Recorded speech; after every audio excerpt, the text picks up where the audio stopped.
akin mau ngayakay Shalom and sni nga iiway itrap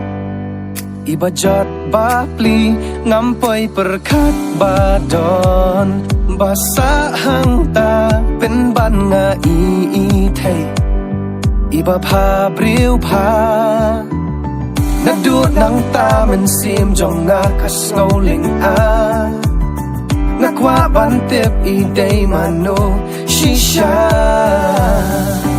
Iday itay nanong kendong Usnyo badrong Shadu kongdong Kadur balok kentay shisha Kumpuri blay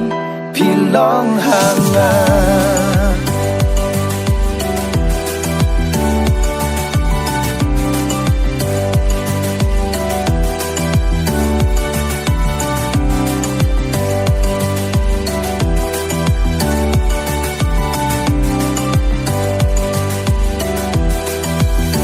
Habang yai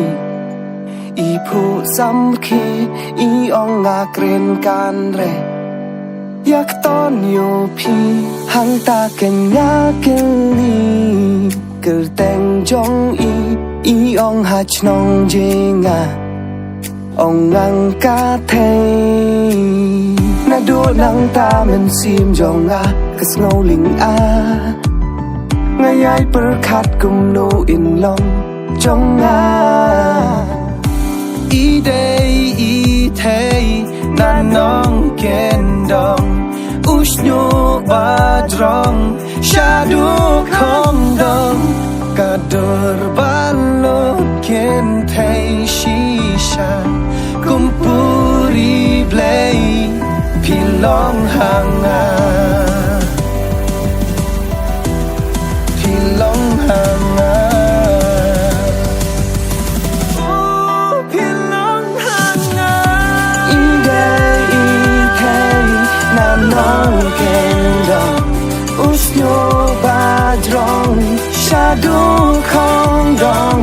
Kadur balok kentay shisha Kumpuri